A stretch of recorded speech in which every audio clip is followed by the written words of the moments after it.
உறவுகள் அனைவருக்கும் அன்பான வணக்கங்கள். மலருக்கு என்னதான் மதி மேலே வந்து நம்மளை பார்த்து இப்படி ஒரு வார்த்தை கேட்டுட்டாலே அப்படின்னு ஒரு கோபம் இருந்தாலும், இப்போ வீட்டுக்கு வர மதி நேராக போயிட்டு மலர்கிட்ட நல்லாவே பேசிட்டு, சாரிக்கா நானும் ஏதோ ஒரு கோவத்தில் அப்படி பேசிட்டேன், தப்பு தான் அப்படின்னு அவங்க மன்னிப்பு கேட்ட உடனே அவங்களும் மனசு மாதிரி 2 பேரும் திரும்ப பழைய மாதிரியே பேச ஆரம்பிச்சிருவாங்க அப்படின்னு நீங்கள் நினச்சிங்கன்னா மறக்காம அந்த வீடியோக்கு ஒரு லைக்கை மட்டும் கொடுத்துருங்க.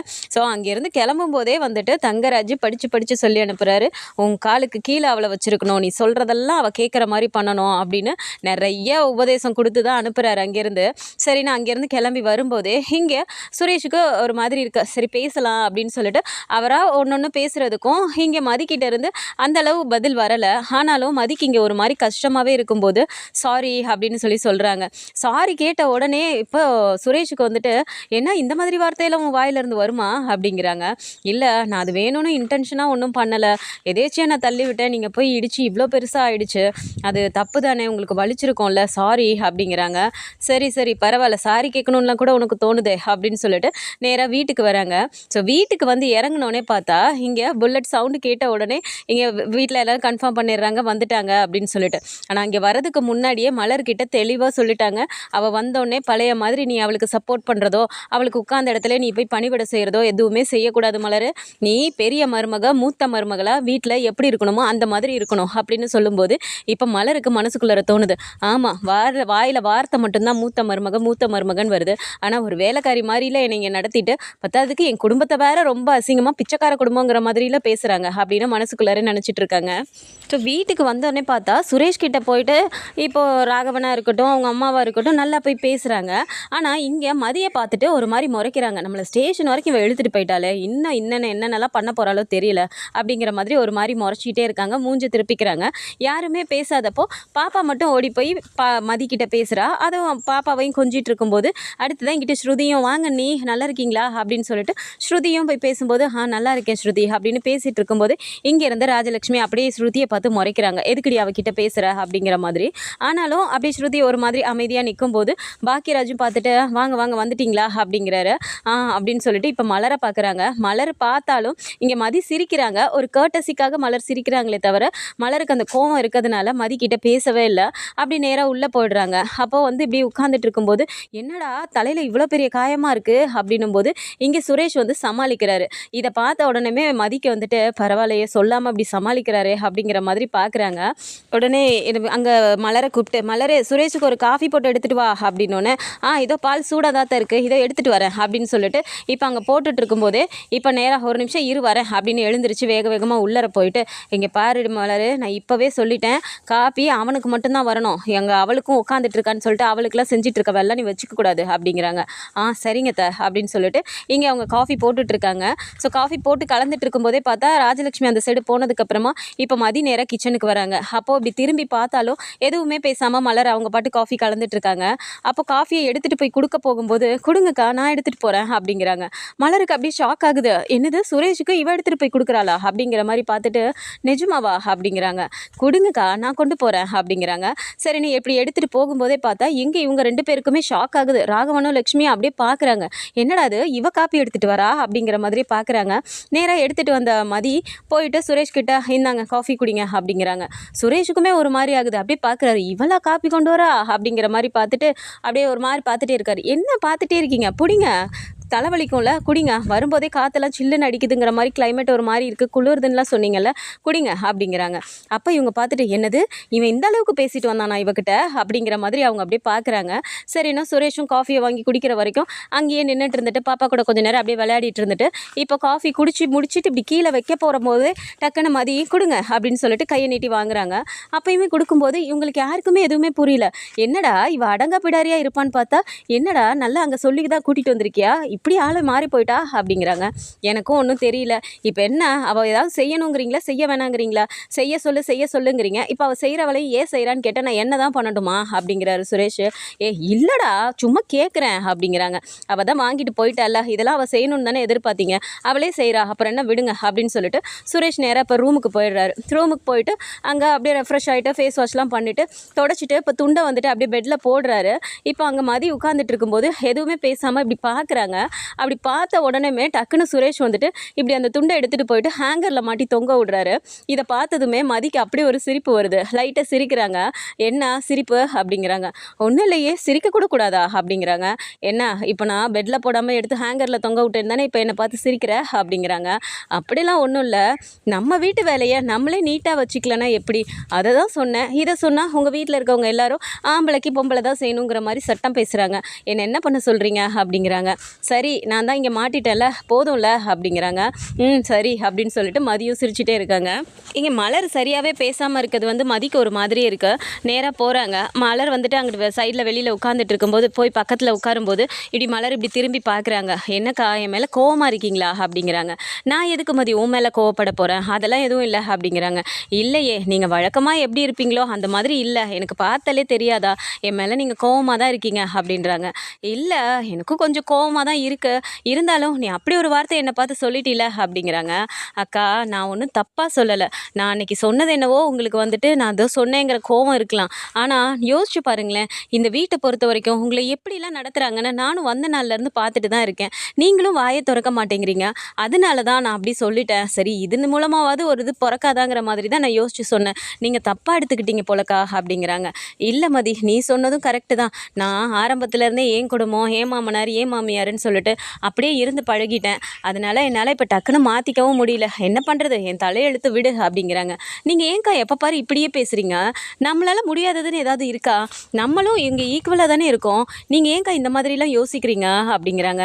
இங்கே பாருமதி நீ வேலைக்கு போகிற சம்பாதிக்கிற, நான் ஆனால் என்ன சொல்ல வீட்டு வேலையை பார்த்துட்டு இப்படியே நான் ஆரம்பத்துலேருந்து இருந்துட்டேன், திடீர்னு என்னாலலாம் மாற்றிக்க முடியாது மதி, திடீர்னு நான் இப்போ மாறினேன்னு வச்சுக்கோவேன், அதுக்கும் நீ தான் காரணம்னு சொல்லுவாங்க அப்படிங்கிறாங்க. சரிங்கக்கா பார்த்துக்கலாம் விடுங்க, ஆனால் என் மேலே கோவம் இல்லைல்ல அப்படிங்கிறாங்க. இல்லை மதி அதெல்லாம் இல்லை, கோவம் இருந்துச்சு தான், ஆனால் நீ சொன்னதும் நியாயம் தானேன்னு யோசிச்சு பார்த்தா எனக்கு புரியுது. ஆனால் நீ பேசுகிறத விட வீட்டில் இருக்கவங்களாம் எப்படிலாம் என்ன பேசுகிறாங்க தெரியுமா, அதை யோசிக்கும்போது நீ சொன்னதும் ஏதோ ஒரு வகையில் யோசிக்க தோணுது அப்படிங்கிறாங்க.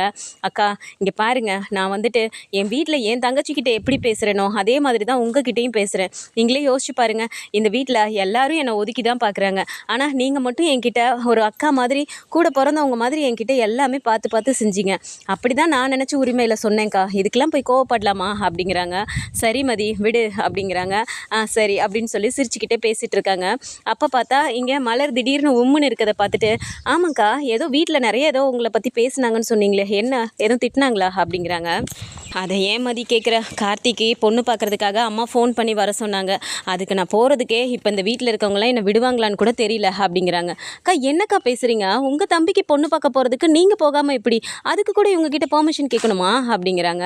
பெர்மிஷன் கேட்குறதுக்கு கூட கேட்டுறலான்னு வச்சுக்கோயேன், ஆனால் என்னென்னலாம் பேசுனாங்க தெரியுமா, என் தம்பி ஒழுங்காக கவர்மெண்ட் வேலைக்கு போகலையா, ஏன் நீ சொல்லு, இவங்க வீட்டில் இந்த 2 பசங்களும் கவர்மெண்ட் வேலைக்கு போகிறாங்கங்கிறதுனால எல்லாரும் கவர்மெண்ட் வேலைக்கு போனால் தான் கல்யாணம் பண்ணணும்னு ஏதாவது இருக்கா, இவங்க என்னெல்லாம் ஏன் தான் இப்படி இருக்குன்னு தெரியல மதி, என் தம்பி கவர்மெண்ட் வேலைக்கு போகலையா அதனால் அவனுக்கு பொண்ணு பார்க்குறீங்களா அப்படிங்கிற மாதிரி அவன் வேலையை பற்றியும் ஒரு மாதிரி பேசுகிறாங்க. என் குடும்பம் சாதாரண குடும்பங்கிற மாதிரியும் பேசிட்டு கடைசியில் ஸ்ருதியை பொண்ணு கேட்டு வந்துருவாங்களோ அப்படிங்கிற மாதிரி என் குடும்பத்தை எவ்வளோ மட்டமாக பேசுனாங்க தெரியுமா அப்படிங்கிறாங்க. அப்படியே மதி யோசிச்சுட்டு, அக்கா அவங்கள அப்படி பேச விட்டுட்டு நீங்கள் கம்முனா இருந்தீங்க அப்படிங்கிறாங்க. என்ன பண்ண சொல்கிற மதி, உன்ன மாதிரிலாம் என்னால் பட்டுன்னு அவங்கக்கிட்ட பேச முடியாது அப்படிங்கிறாங்க. சரிக்கா இப்போ என்ன பண்ண போகிறீங்க அப்படிங்கிறாங்க. போய் தான் ஆகணும், அம்மா வர சொல்கிறாங்க, அவனுக்கு நான் இருக்கிறது ஒரே அக்கா, நான் போய் நிற்கலன்னா எப்படி அப்படிங்கிறாங்க. சரிக்கா நீங்கள் உங்கள் வீட்டுக்கார்ட்ட பேசுனீங்களா, அவர் என்ன சொன்னார் அப்படிங்கிறாங்க.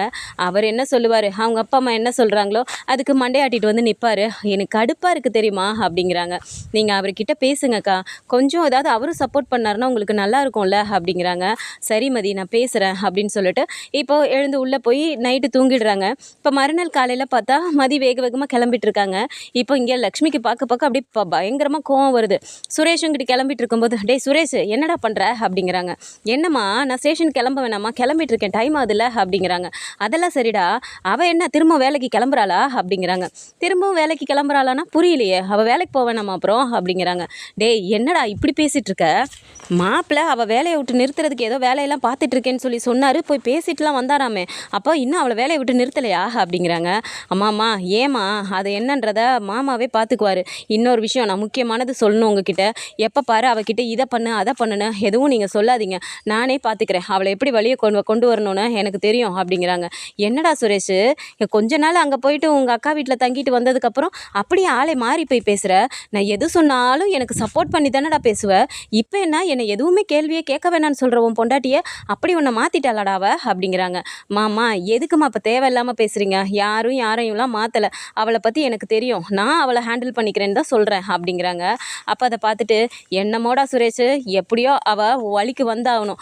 எப்படியாவது நீ வேலையை விட்டு நிறுத்து. அவள் வேலைக்கு போகாமல் மலர் எப்படி இந்த வீட்டில் வேலை செஞ்சுட்டு இருக்காளோ அதில் பாதி வேலையை அவள் செஞ்சாகணும். அந்த மாதிரி நீ அவளை மாற்றணும் அப்படின்னு சொல்லிட்டு இப்போது லக்ஷ்மி வந்துட்டு சுரேஷ் கிட்ட சொல்லும்போது அவருக்கு என்ன பேசுறதுனே தெரியல. சரிம்மா டைம் ஆகிடுச்சு, நான் கிளம்புறேன் அப்படிங்கிறாங்க. டேய் இன்னும் சாப்பிடலடா, நீ சாப்பிட்டு போ அப்படிங்கிறாங்க. சாப்பிட்றேன் அப்படின்னு சொல்லிட்டு வெளியில் வராரு.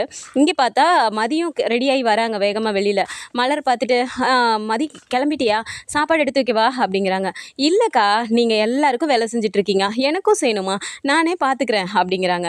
அப்படி லக்ஷ்மிக்கு பார்க்க அவ்வளோ கோவம் வருது. இவகிட்ட என்ன தான் நம்ம படித்து சொன்னாலும் அவளுக்கு சாப்பாடு எடுத்து வைக்கவான்னு இவ கேட்டுட்ருக்காளே அப்படிங்கிற மாதிரி அவ்வளோ ஒரு கோவத்தில் போய் ராகவன் கிட்ட சொல்கிறாங்க. பார்த்தீங்களாங்க அந்த மலரை, ஏங்க இவ இப்படி இருக்கா அப்படிங்கிறாங்க. சரி விடு, இப்போயே பேச வேணாம், அப்புறமா அதெல்லாம் பேசிக்கலாம் அப்படின்னு சொல்லிட்டு அவரும் இங்கே ஹோல்ட் பண்ணுறாரு. இப்போ சுரேஷ் சாப்பிட உட்கார்ந்த உடனே மதியம் கூடவே உட்காடுறாங்க. உட்கார்ந்த உடனே இப்போ பார்த்தா இவளும் சேர்ந்து சரிக்கு சமமாக உட்காந்து சாப்பிட்றா பாரு அப்படிங்கிற மாதிரி கோவத்தில் பார்க்குறாங்க.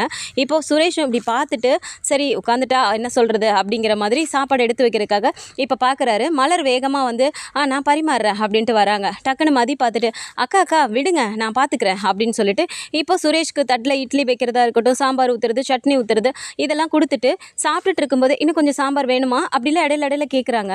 இதை பார்க்கும்போது மலருக்குமே ஆச்சரியமாக இருக்குது. சுரேஷுக்கு அதை விடவே ஆச்சரியமாக இருக்குது. என்ன இவா இந்த மாதிரிலாம் அவள் செய்ய மாட்டாளே, புதுசாக ஒன்று பண்ணிகிட்ருக்கா, இன்னுமே புரியலையே அப்படிங்கிற மாதிரி அவரே ஒரு மாதிரி திகச்சு போய் நிற்கிறாரு. இப்போது சாப்பிட்டு முடிச்சதுக்கப்புறமா இப்போ கிளம்பலான்னு சொல்லிட்டு கிளம்பும்போது இப்போ மதியம் கூடவே வரும்போது சுரேஷ் பார்க்குறாரு. ஆமாம் எதில் போகிற அப்படிங்கிறாங்க. ஆட்டோ பிடிச்சி தான் போகணும், ஏன் நீங்கள் கூட்டிகிட்டு போகிறீங்களா அப்படிங்கிறாங்க. சரி வா, நான் போய் அப்படியே போகிற வழியில் நான் உன்னை இறக்கி விட்டுறேன் அப்படின்னு சொல்லிட்டு இப்போ கூடவே கூட்டிகிட்டு போகிறாரு. மலருக்கு பார்க்கும்போது இது சந்தோஷமாக தான் இருக்குது. அப்பாடா சுரேஷும் இவளும் ஒரு வழிக்கு வந்துட்டாங்க போல இருக்கே, ரெண்டு பேரும் ஒருத்தருக்கு ஒருத்தர் நல்லா தான் பேசிக்கிறாங்க, அவங்க அங்கே இருந்தது ஏதோ ஒரு மாதிரி இருக்காங்கன்னு நல்லா தோணுது அப்படிங்கிற மாதிரி இவங்க பார்த்து சிரிச்சுக்கிட்டே உள்ளே வராங்க. இங்கே இதை பார்த்துட்டு இருந்த ராஜலட்சுமிக்கு அவ்வளோ ஒரு கோவம் வருது. என்னடி சுரேஷ் கூட தான் அவள் போகிறாளா அப்படிங்கிறாங்க. ஆமாத்த, சுரேஷ் தான் சொன்னான் போகிற வழியில் அப்படியே இறக்கி விட்டு போகிறேன்னு சொல்லிட்டு, அதனால தான் ரெண்டு பேரும் போகிறாங்க அப்படிங்கிறாங்க. ஏன் அவள் எப்பவும் போகிற மாதிரி அனுப்ப வேண்டியதானே, இவன் எதுக்கு கூட்டிகிட்டு போகிறான் அப்படிங்கிறாங்க. என்னத்தான் பேசுகிறீங்க, ரெண்டு பேர் புருஷன் பொண்டாட்டி தானே, அவங்க ரெண்டு பேரும் எலியும் பூனையுமா எப்போ பாரு அடிச்சுக்கிட்டே இருக்கணுமா, அவங்களும் சந்தோஷமாக இருக்கட்டுமே அப்படிங்கிறாங்க. அப்படியே ராஜலட்சுமிக்கு கோவமாக வருது. ஆமாம் இவ என்ன புதுசாக காப்பி கொண்டு வந்து கொடுக்குறா, சாப்பாடெல்லாம் பரிமாறுறா, என்ன நடக்குது அப்படிங்கிறாங்க. இதெல்லாம் நடக்கணும்னு தானே நீங்கள் எதிர்பார்த்தீங்க, அவள் வேலை செய்ய மாட்டேங்கிறா, இப்படி பண்ணல அப்படி பண்ணலன்னு ஏதாவது சொல்லிக்கிட்டே தான் இருந்தீங்க, இப்போ அவள் செய்கிறவளையும் ஏன் செய்கிறாங்கிற மாதிரி கேட்குறீங்க அப்படிங்கிறாங்க. என்னடி வாயெல்லாம் நீளுது அப்படிங்கிறாங்க.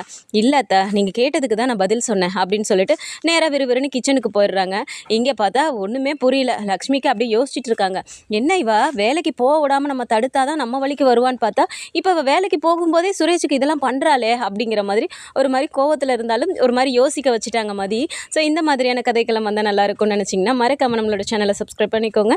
அண்ட் வீடியோ பிடிச்சிருக்கு அப்படின்னா சின்னதாக லைக்கை மட்டும் கொடுத்துருங்க. தேங்க்ஸ் ஃபார் வாட்சிங்.